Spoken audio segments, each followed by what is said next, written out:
Happy Pet. Power of glory.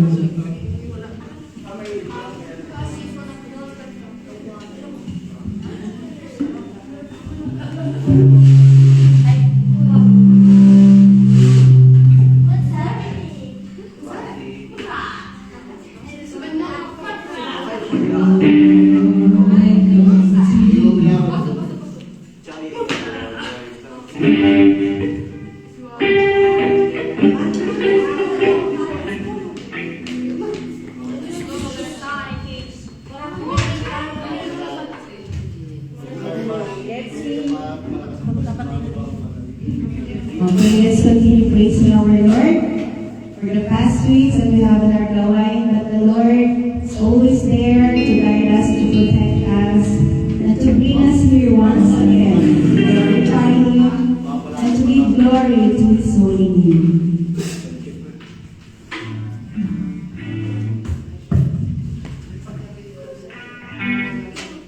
The power of the Lord's love, can give us strength, can give us healing, can give us comfort. His bountiful love makes us alive. Let's always come to our Lord. Let's our hearts be renewed as always for the glory of His name.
hearts with the power of the Holy Spirit.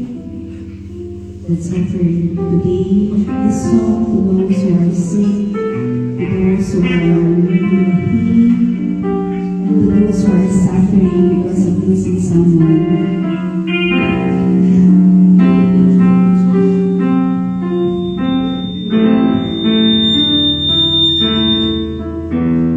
The Holy Spirit fill our hearts with joy and gladness.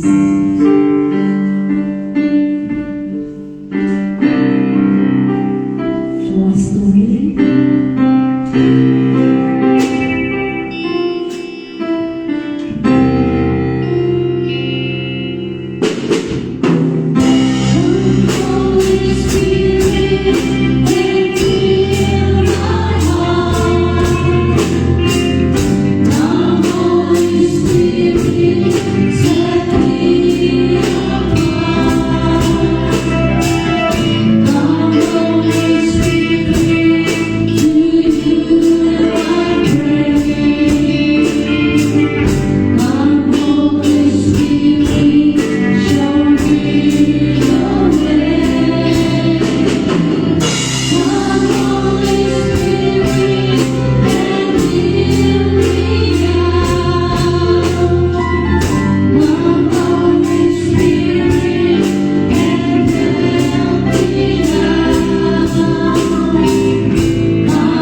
po sa buhay na patuloy niyong ipinagkakaloob sa amin. Una po sa lahat, ang patuloy na pagpapatawad sa aming mga nagawang pagkakasala, maging intentional man ito o hindi.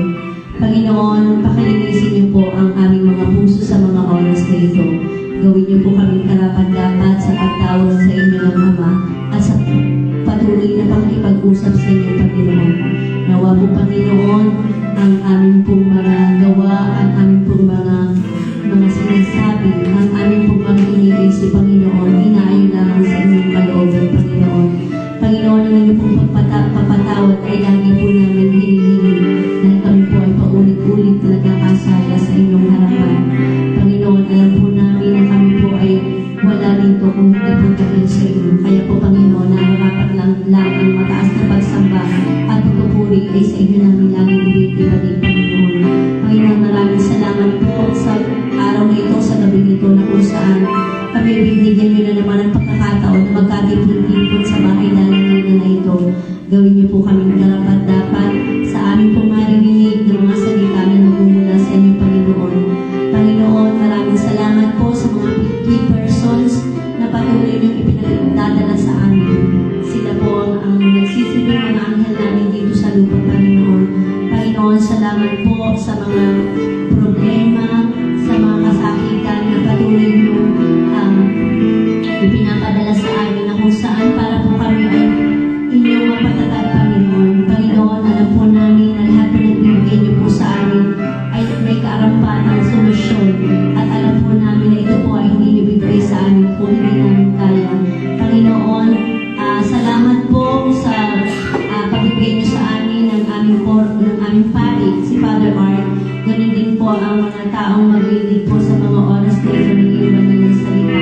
Panginoon, salamat po sa aming kapatid na Brother N.T. Raya and Sister Aline Aspi na patuloy na nagtatagulig kasama po ng aming kapatid na Emalaya na patuloy na tinatagulig ang grupong Word of God, Catholic Bible Fellowship, Panginoon. Panginoon, alam po namin na ito po ay sa inyo lang nakaangka, sa inyo nagmula. Kaya po, Panginoon, ang lahat po ng pagsubok na dumarating sa grupong ito, alam po namin na patuloy po ninyo kaming palalakasin, patuloy niyo po kaming itatayo, patuloy niyo po kaming ilalaban in Jesus' name. Panginoon, itinataas po namin sa inyo ang lahat po ng aming pong pinagdaraanan, maging ito man ay kaligayahan, kalungkutan, problema. Alam po namin na ang lahat pong ito ay magsisilbi po namin gabay sa pagtahak sa landas na naayon sa inyong kalooban. Panginoon, tinataas po namin ang mga taong may sakit, ang mga taong nasa ospital, ang mga taong nagdurusa sa mga oras na ito. Ang aming po mga personal na kahilingan, Panginoon, inyo po itong tunghiyan, Panginoon. At alam po namin na ito po ay ibibigay niyo sa amin kung ito ay hindi makakasama sa amin. At ito po ay ibibigay niyo sa tamang panahon. Panginoon, ang aming po mga pamilya na naiwan sa Pilipinas, ang buong mundo, ang Pilipinas, ang Italia. Alam po namin na ang kapayapaan ay maghahalin po na magmumula sa aming mga puso. Kaya po, Panginoon, patuloy namin hinihiling sa inyo na bigyan niyo kami ng puso ng katulad ng sa inyo. Pusong mapagpatawad, pusong mapagmahal, pusong mapagunawa. At ang lahat ng ito ay hindi po mangyayari, Panginoon, kung kayo po ay malayo sa amin. Kaya po, Panginoon, kung kami po ang kakapit, maaari kami makabitaw. At kung kayo po ang hahawak sa amin sa lahat ng oras ng aming mga buhay, kami po ay hindi po mawawala ng landas, Panginoon. Kaya po sa oras na ito, patuloy po namin itinataas, patuloy po namin iniaalay ang aming gawain, at patuloy po namin sinasamba ang inyong kataas-taas ang pangalan. In Jesus' name, to the Holy Spirit, to the intercession of Mama Mary. Amen. Sa ngalan ng Ama, ng Anak at ng Espiritu Santo. Amen.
Pagbasa mula sa mga aklat ni Samuel. Noong mga araw na iyon, lumakad si Saul, kasama ang 3,000 piling kawal sa Israelita, upang hulihin si David. Kinagabihan, lihim na pinasok ni na David at Abisai ang kampo ni Saul. Dinatnan nila ang tulog na dulog at napapaligiran ni Abner at ng buong umbo. Ang sibat nito ay nakatarap sa gawing unan. Sinabi ni Abisai kay David, "Niloob ng Diyos na mahulog ngayon sa mga kamay mo ang iyong kaaway. Ibig mong tatarakan ko siya ng sibat, sapagkat nakasaksak kong minsan iyan. Pag nasaksak kong minsan iyan." Hindi nakakailangan ulitin, ngunit sinabi ni David, "Huwag mong gagawin yan. Malaking kasalanan ang magbuhat ng kamay sa hinirang ng Panginoon."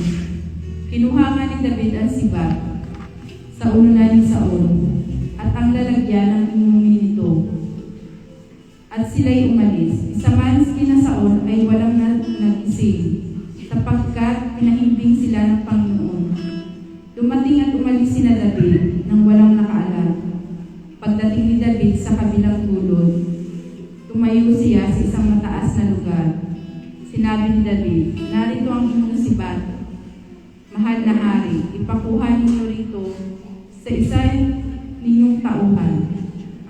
Ang taong tapat at matuwid ay gagantimpalaan ng Panginoon.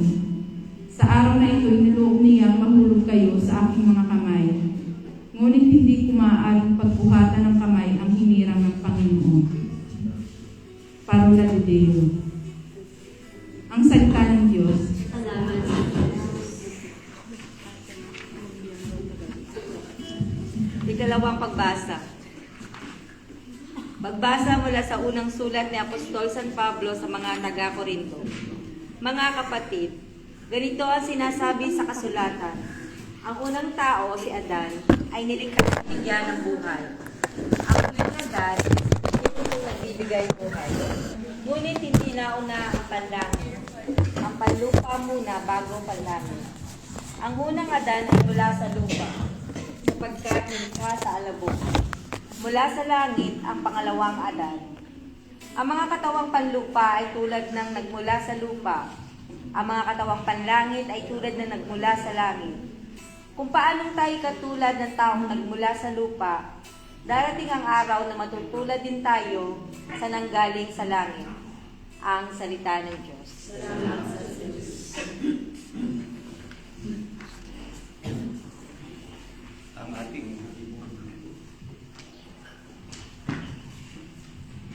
Ang ating mabuting balita ay matatagpuan sa sulat ni Apostol San Lucas, kabanata 6, 22 hanggang 32.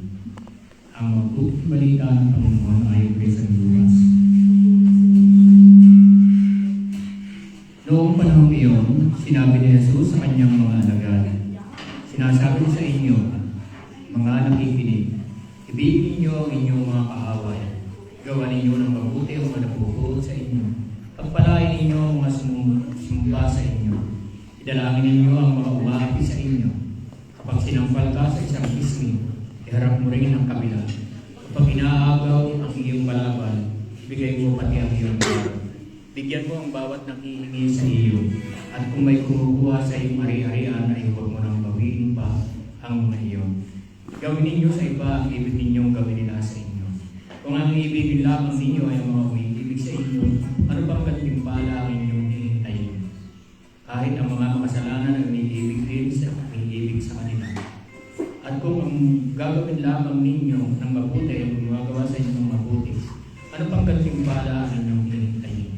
Kahit ang mga makasalanan ay gumagawa rin ito, kung ang hihiramin lamang ninyo ay ang mga taong inaasahan ninyong makababayad sa inyo, ano pang gantimpala ang inyong hihintayin? Kahit ang mga makasalanan ay nagpapahiram din sa mga makasalanan sa pag-asang ang mga ito ay makababayad. Sa halip ibigin ninyo ang inyong mga kaaway at gawan ninyo sila ng mabuti.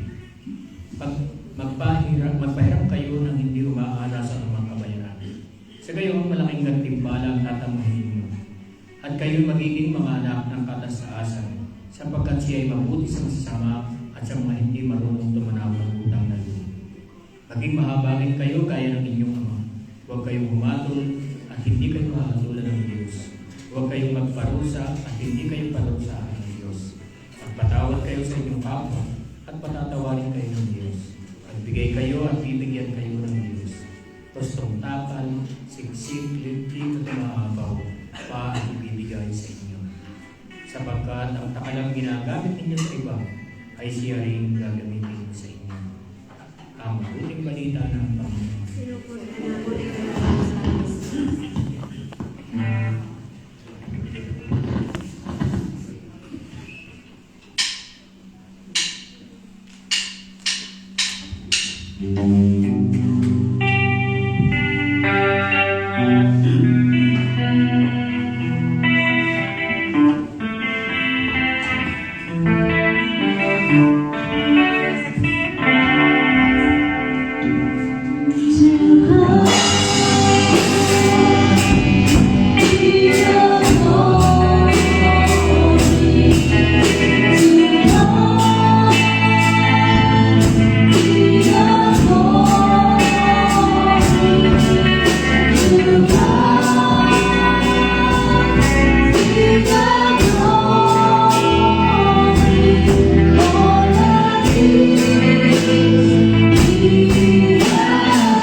Bago tayo magsimula, nais kong samantalahin ng pagkakataon.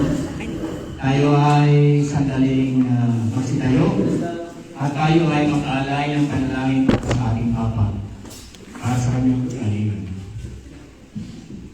Tayo magsitayo na at ating isa puso at isa isip na ang ating Santo Padre sa panahon na iyon ay nasa maling ng karamdaman. Kailangan ang ating sumasama pa rin. Sa ngalan ng Ama ng Anak ng Diyos, Espiritu Santo, Amen. Ang aming mapagmahal, Kristo mabutihan sa lahat. Ikaw na nakakakita ng aming mga kalalagayan. Ikaw na nakakarinig ng nilalaman ng aming mga puso. At ikaw din, Panginoon, na nakakadama ng aming nararamdaman. Sa mga sandali ito, kami dumulog sa iyo. Humihingi kami ng naurang sa pagkakasan. Kami may patuloy na tumagalangin na sa ating patatagin mo kami sa aming mga pananampalataya. Kalimutan mo na kung Panginoon ang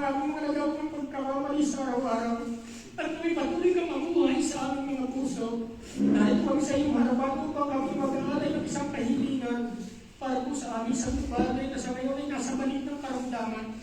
Ikaw, Panginoon, ang nakakakita ng kanyang kalalagayan. Bagamat ayon sa mga maggagamot, ang kanyang kalalagayan ay hindi nakakasigurado. Nalalaman namin, Panginoon, na kung ikaw'y dadalangin namin sa iyo, ipagkakalo mo po sa amin ang aming kahilingan. Bigyan mo po siya ng buhay upang manatili siya sa amin dito sa lupa. Upang siya'y patuloy na makapaglingkod sa mga tao kanyang pinaglilingkuran. Ang malalakita po ang kakakailangan ng marami para sa kanya. At nawa, O Diyos, ibuhin mo po siya ng iyong pagpalang kamay. At sa araw po ng bukas kami makakatanggap ng magandang balita para sa kanya. Umaasa po kami, Panginoon, ang lahat ng inyong ay hindi mo na pagkakait sa amin. Bagaman ang iyong kalooban, O Diyos, ang siyang masusunod, hindi ang aming kagustuhan. O kaya sa inamin, dinadalangin, Panginoon, ano man ang iyong plano, ikaw ang siyang masusunod. At sa aming Panginoon, sa masamang dumadalangin sa iyo, sampu ng aming mga kasama namin dito.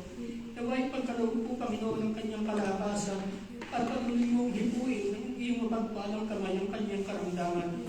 Na kaya, Ama, sa mga sandali ito, naway ikaw ang siyang patuloy na magbigay sa kanya ng magandang nilalang kaisipan at ng Panginoon patuloy niyong mapaglingkuran ang marami pang sampayanan.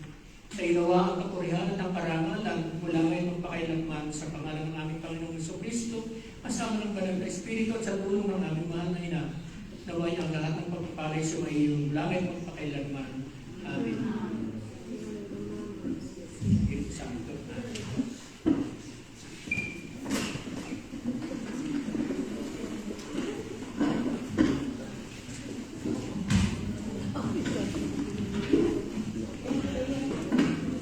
Okay, so tayo po lahat ay magsipo ng maayos. Ating po ihanda ang ating mga sarili, ang ating puso, sa bawat mensahe na ipadadala sa atin ng ating Panginoon.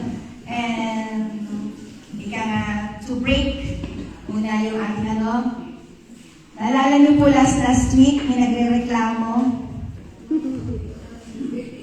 Kung kumpiano daw ni Yeye last week. Okay? Nasaan na yun? Yung anghilito natin. RJ, hindi ko. RJ, kayo nga naman. Hindi nga naman piano ni Yeye last week. May regalo. Parang unfair kayo Hindi ba mo Hindi ko, Agi? Ano yung reklamo? Dahil natin sa Senado. Nagdala na sa Senado. May resulta na. May kumpleano diya Oji, dan kumpleano Oji. Sigura? Kumpleano din daw niya ngayon.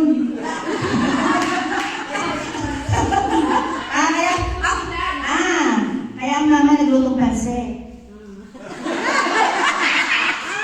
Andito naman kayo kumpleano next week.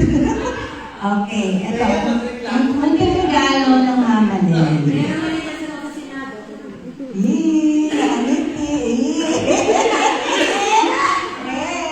Okay, simple lang yung regalo ng mama. Happy. Nako, hindi mo sa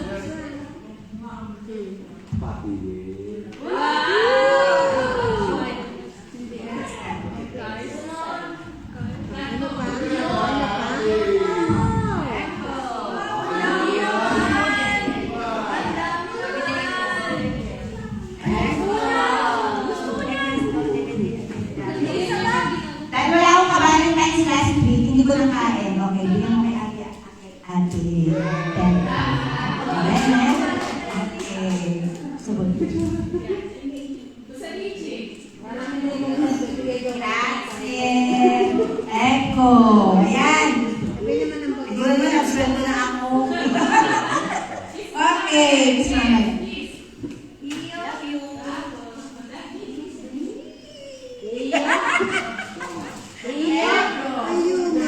Nagreklamo ba? Ha? Sino magreklamo sunod? Paano na? Okay, so tayo po ngayon ay muling bumalik sa ating gawain at tayo po ay magpasalamat sa Panginoon sapagkat lagi po tayo dinadala dito sa aming munting tahanan na tayo magkasama-sama at tayo po ay blessed din na lagi po natin nakasama ang ating pari na si Father Art at nawa lahat ng mga minensahe sa atin mula sa Panginoon ay ating po laging isa puso, lagi po natin isa buhay. So, dito na po patatagalin ang groovy na pare natin dito sa Brescia, Father Art Boreles. Hallelujah. Magandang po sa ating lahat. Sit up natin. There's a breaking news coming from Rome Reports. We just prayed for the Holy Father. I think we need to pray more. He is more weakened at this moment. So we need to pray more to the Holy Father. He is now under oxygen. Just to look at the Rome Reports, 5 minutes breaking news. Nagkaroon siya ng respiratory crisis kanina at ngayon under kuha na siya ng oxygen. So we continue to pray. So before I start my sharing, I would like to tell you a story, what I just saw in the internet. There was a gawain like this. And the speaker asked those who are present with these questions. First, he asked those who are present, itaas ang mga kamay sa mga walang kaaway.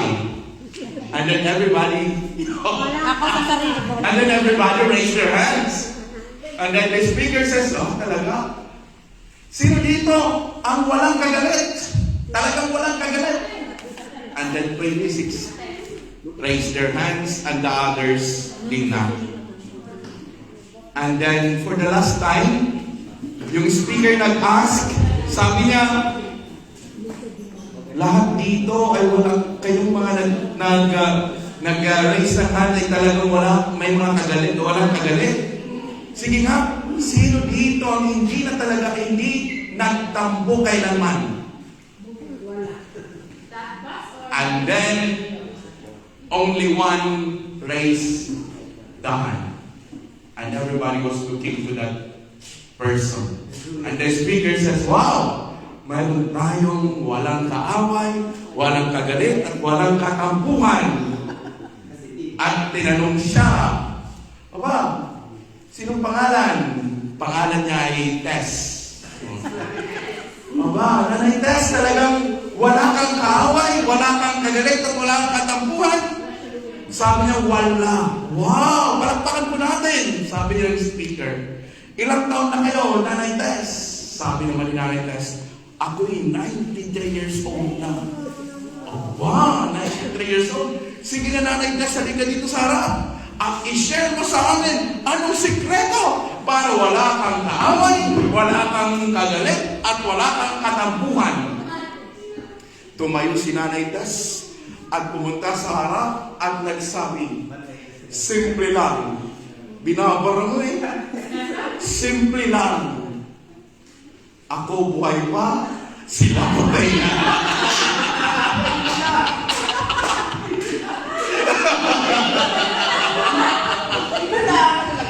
Ako buhay pa, lahat sila patay na. Ayan. That was the center ng ating story. Why I share this to you? Because our readings is centered to the golden rule. No? To the golden rule. For many and for us Christians, it is always the golden rule of the Lord Jesus Christ. Do not do unto others what others don't want you to do to you. Di ba? Huwag gawin sa iba ang mga bagay na ayaw mong gawin din sa iyo. Ayan. Kaya, the message of the readings and the gospel is very, very simple also.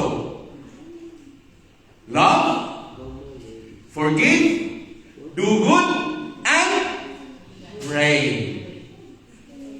Love, forgive, do good, and pray. From the first reading, second reading, and the gospel, it teaches us always to love your enemy, forgive your enemy, do good for your enemy. But how?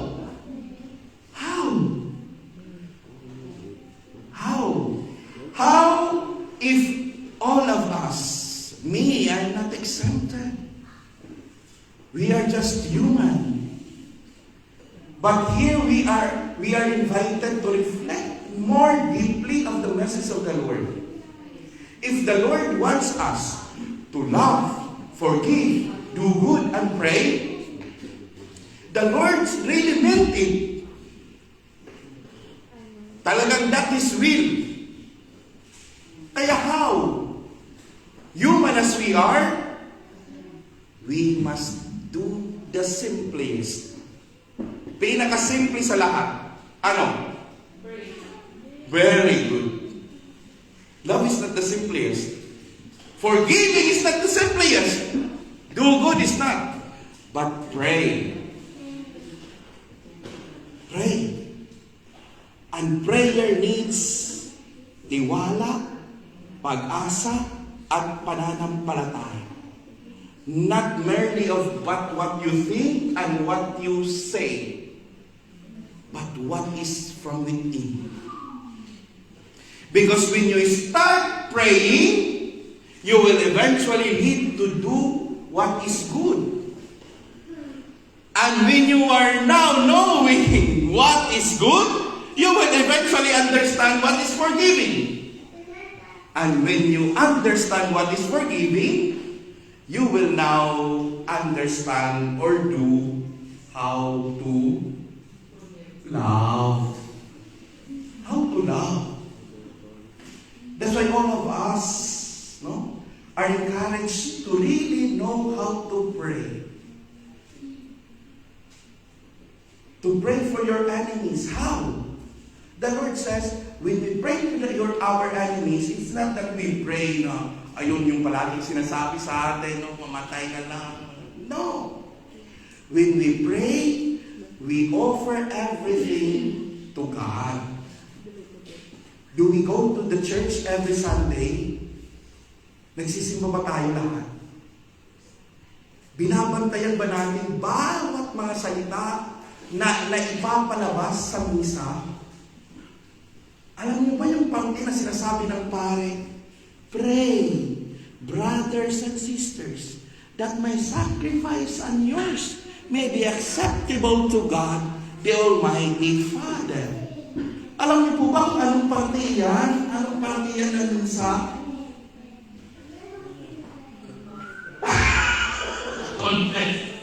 It is already the part of the offertory.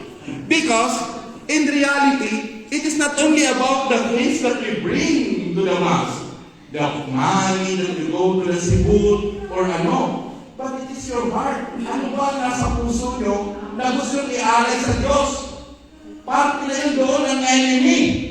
I-alay mo ang iyong kaaway sa Diyos.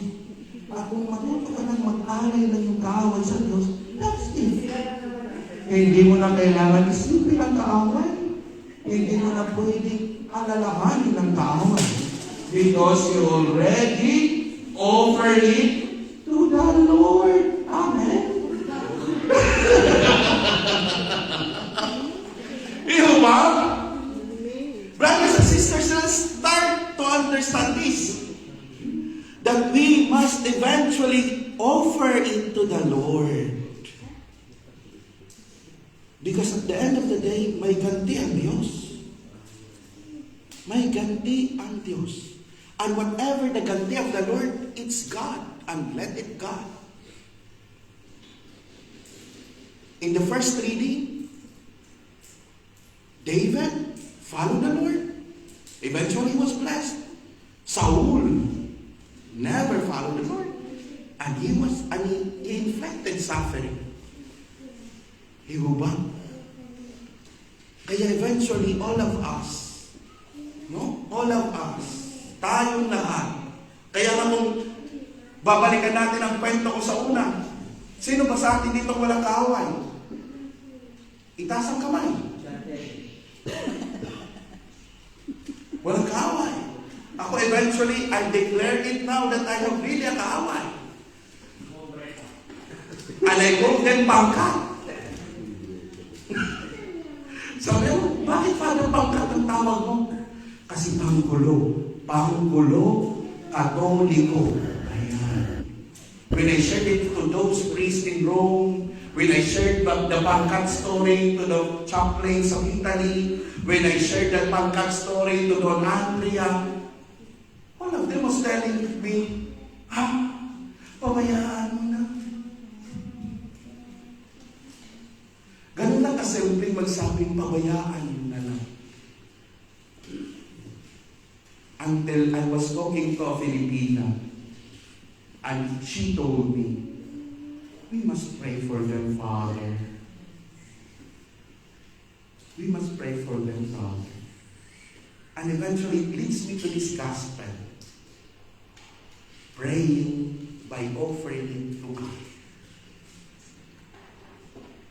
Sabi ng isang Irish prayer, I don't know if you have looked at it. Sabi ng Irish prayer, Lord, help me to change my heart. And also, Lord, turn the hearts of my enemies. Ibig sabihin, baguhin mo po ang mga puso ng aking mga kaaway. But if you cannot turn it, just turn their ankles so that I could see who are really my enemies. Naintindihan nyo? It's an Irish prayer that says, Lord, change my heart. Panginoon, baguhin mo po ang aking puso. Pati ang puso ng aking mga kaaway. Pero kung hindi mo bumabago, baliin mo na lang ang kanilang mga paa para malaman ko kung sino talagang kaaway ko. It's an Irish prayer. But it's not the Jesus' prayer. It's not. And it will never be our prayer. It will never be. No? This is very, very challenging for all of us. And I tell you, the story that I shared to you, what's really the moral lesson? Bakit si Aling Tess ay naging buhay pa at yung mga kaaway ay naging patay na? Kasi, natanong siya na babayaran lang yung sa o galit. Kasi wala namang Mas stress. sa tawang hindi stress. Dahil sa stress, magkakaroon ng sakit sa puso. Sa isip, hindi magiging mal yung pamumuhay mo. Kung isipin mo pa yung nakasakit sa'yo, wala na. So, it means, yung sinasabi mong pag-pray na lang, talagang dapat lang. Pag-pray ang kanilang puso at isipan ng malinawan at maging maayos sa pag-isip. Yun lang. Amen. Amen, and that's true. That's the moral lesson of Nanay Tess. Because hindi niya actually pinag-ate-alaman na at natuto siyang mag-offer everything to the Lord. Because I tell you most honestly, kapag magpapadala tayo, because it is always the tukso of the devil, tayo magsasuffer.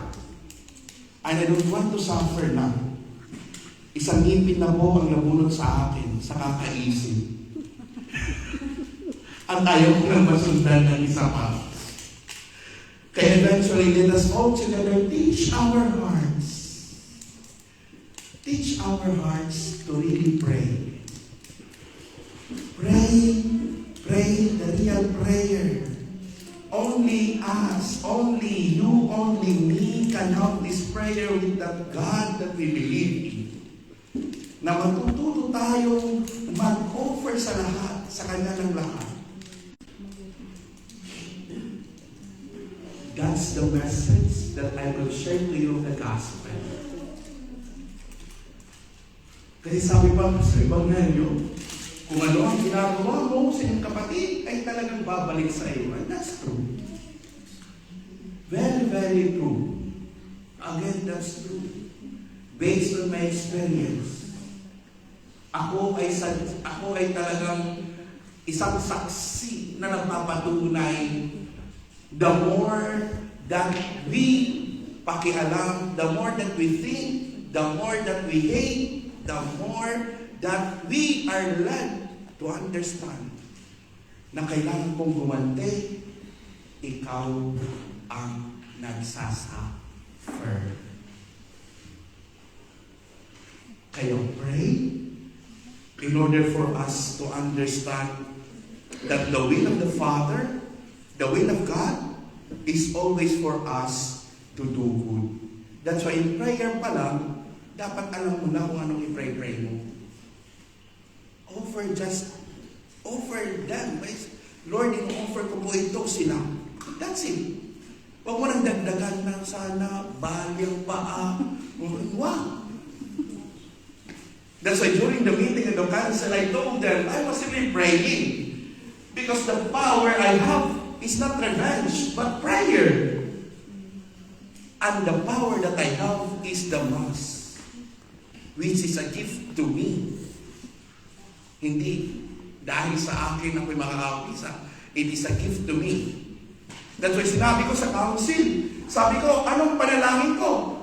Kapag itinataas na ang ostyas, ang panalangin ko po dyan ay ganito, Panginoon, gantihan mo po ang lahat ng mga nagmamagandang loob sa akin.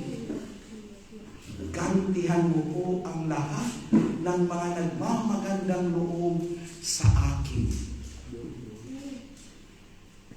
Because for me, the bread that is raised in the Eucharist is the food, providence. I cannot give back to those people who do good to me because I have not enough. But God has more. Siksik-liglig, sabi sa Ebanghelyo. Umaapaw. Kaya nandyan sa Panginoon ang ganti. Lord, gantihan mo po lahat ng mga nagmamagandang loob sa akin.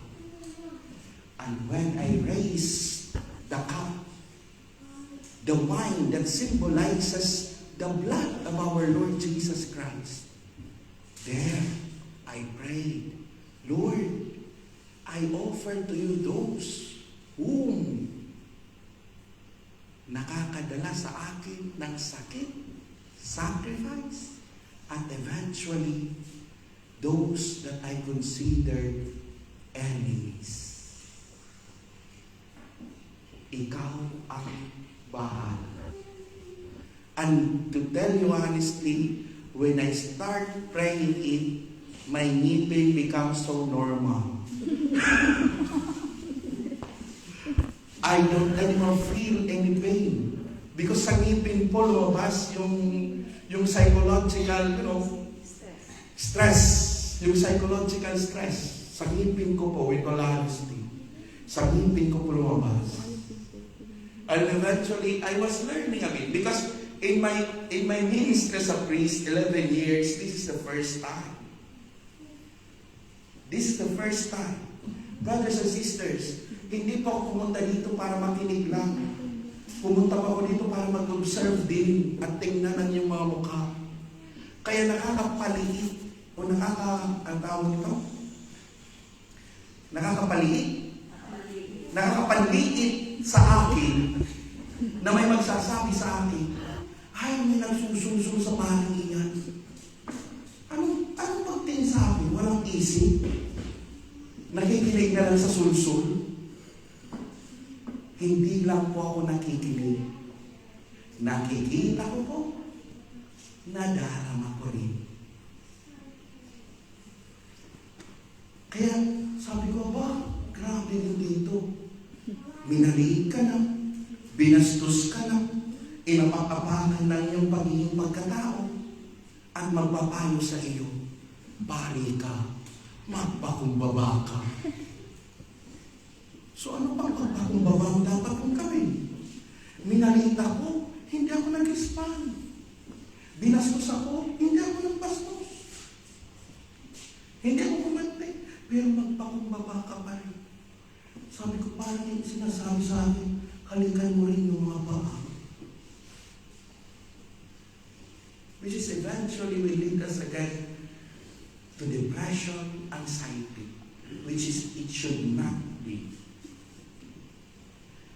We bring ourselves back to the Lord by prayer. Pray.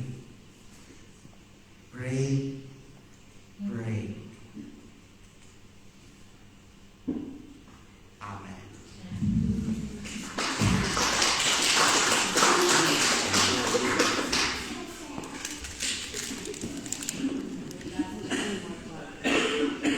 Pinatay mo naman, Father, ang mic eh. No? Pati Father, ginawa mo eh. Hello. Okay, so ating pong narinig ang mensahe po ng ating pare. Totoo naman po, nung binabasa ko din po yung gospel at saka yung readings, kumbaga sabi niya, very disturbing yung gospel. Kasi nga, sabi niya, being human, it's not our nature to love our enemies. Diba ba? It's very hard, it's very difficult, especially those who are people who are difficult to be with and those who are people that, shall we say, unlovable. Diba? Mayroong tao na kahit minsan walang ginagawa sa'yo, parang ang bigat ng loob mo. Parang kahit tingin pa lang, parang aasar ka na. Parang there's something in it na hindi mo naman gusto maging kaaway, pero dumadating sa point na ayaw mo siyang maging kaibigan. Nature din natin kung isa na pag may na-feel tayong konti, hindi na natin gustong makasama, hindi na rin natin gustong maging kaibigan. Nature natin ng mga tao. And sabi nga ni Father, doon sa atin na love your enemies.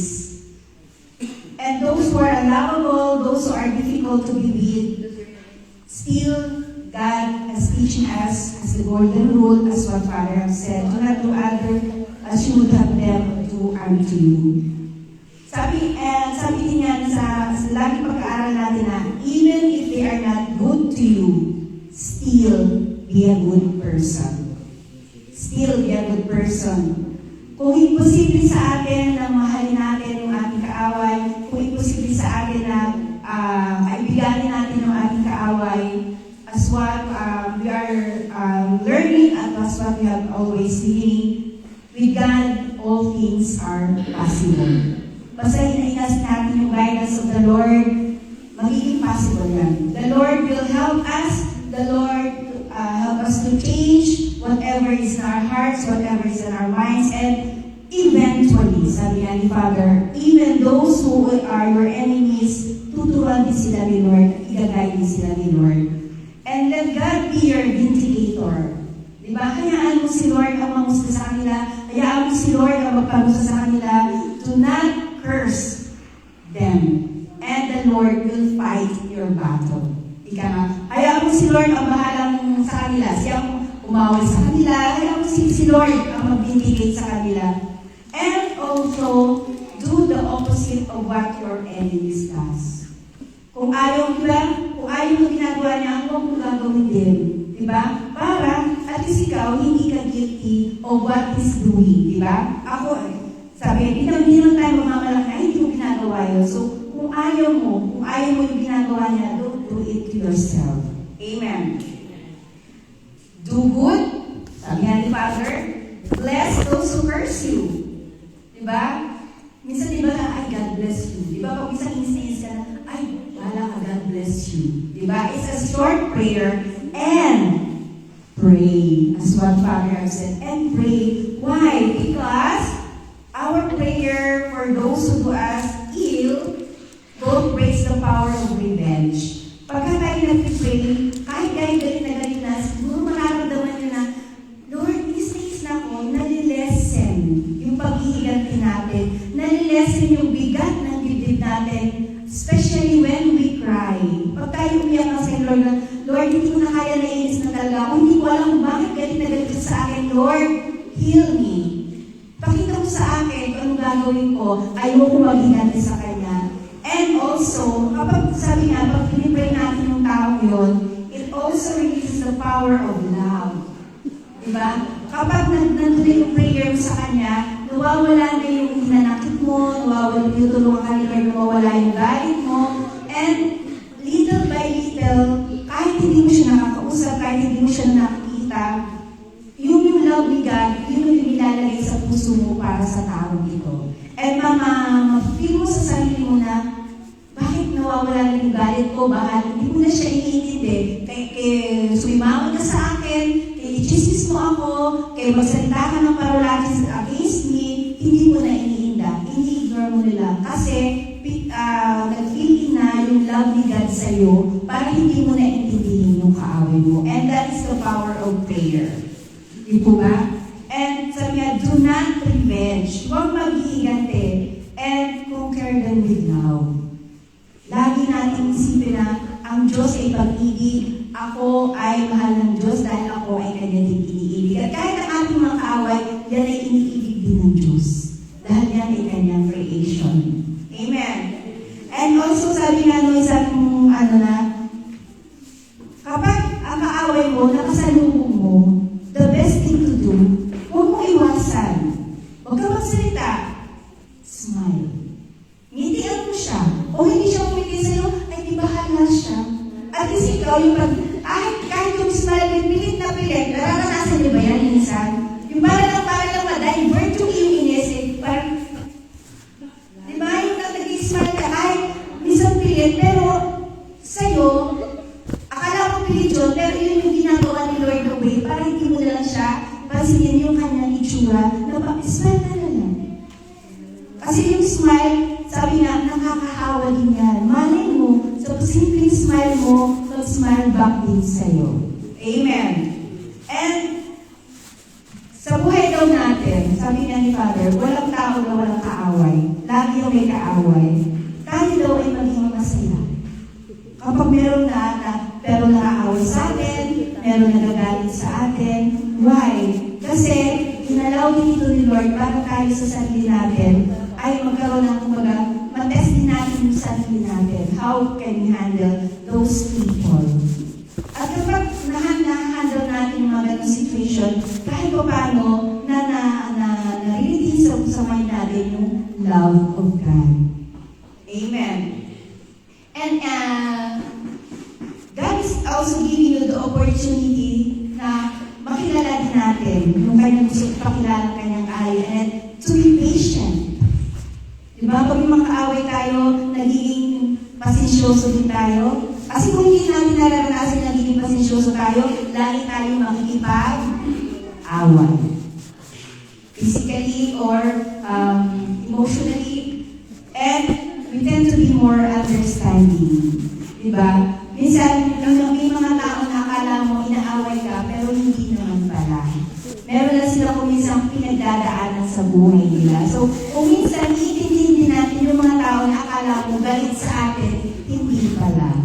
Diba? Parang nung unang-una ko dating dito sa Brescia, meron talaga isang particular na tao na hindi ko alam kung bakit. She really ignored me. Talagang kahit sumisiba ko sa San Faustino, talagang she will not really make back into me or even smile to me. Pero sabi nga, smile. I-smile ako pa rin siya. And until at this moment, nafe-feel ko pa rin yun na yung tao niya na talagang, what did I do to this person? Diba? Pero ignore ko na lang. Sabi nga natin, smile and pray for that person. Amen.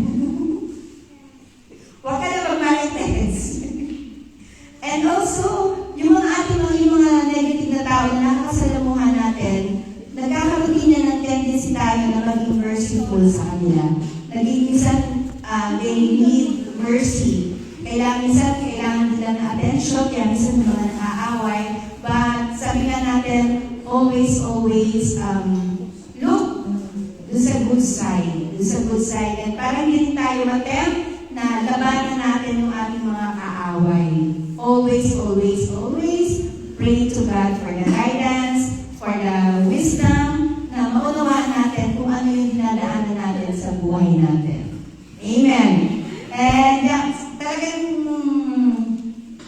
likas na sa buhay natin yung mga not necessarily kaaway. Kumbaga, hindi lang natin kasundo, hindi lang natin, kakunan. So always pray for everybody, always love everybody, and ayan. In general, love your enemy. Okay. So napakaganda po ng ano ngayon, ng ating pag-aaral ng sa salita ng Diyos at nawa ay ating laging maisabuhay yung ating mga naririnig, yung mga mensahe pinadadala ng ating Panginoon, and always be faithful to our Lord Jesus Christ. At siguro, may mga nakakaranas sa ating mga ganitong sitwasyon. Diba? Yung mga bata kaya, meron din silang mga enemies. Yeah? Yeah? Adin, meron ka kaaway? Eh? Madami ka rin kaaway? Very well. Sige nga. Sige nga. May mga nagiging kaaway ka? Karne? Ano nangyayari? Bakit nagkakaroon ng kaaway?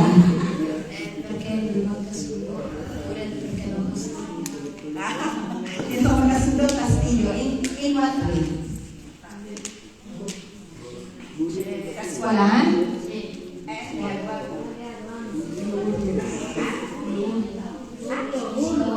Sige, sigawan mo. Yung kahit ba?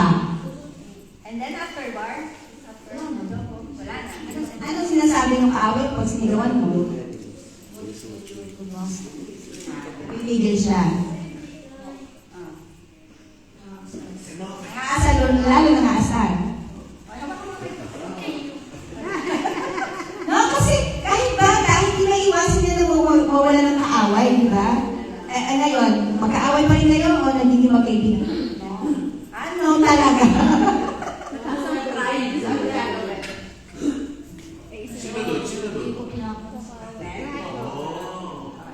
Babae at lalaki. Mabuti. Lalaki daw, father. May YouTube. YouTube marami. Oh! Okay, so hindi mo na lang pinapansin. But do not, huwag kayo maglilitig, okay? Lalo na kung nasa eskwela. Revenge.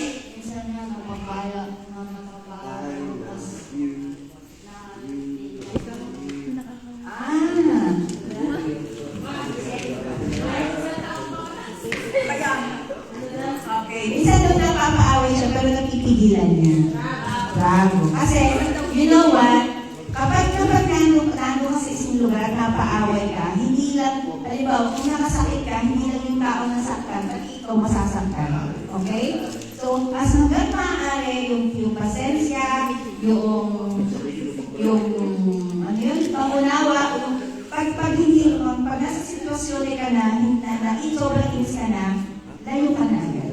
Okay? And nandun yung maestra para pagsabihan mo na, maestra, nainis na ako dito ba? Okay? Don't bigyari. Okay, no, kaya si Father, nung bigyari ito, ha?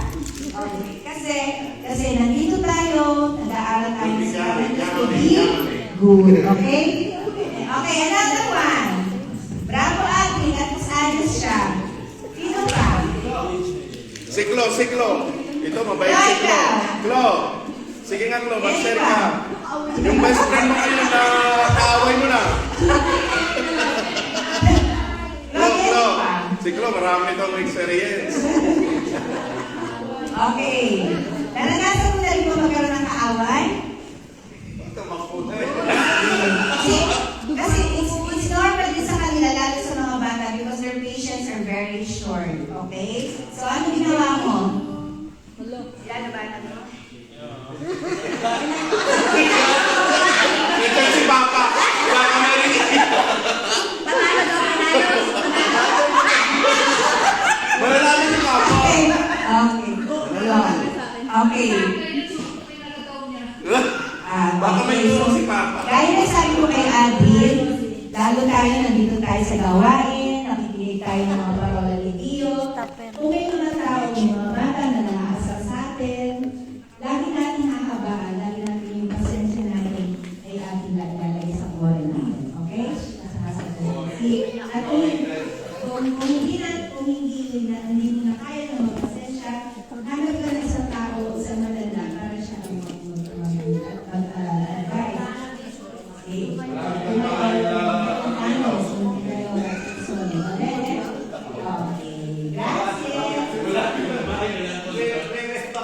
May saksakan dyan?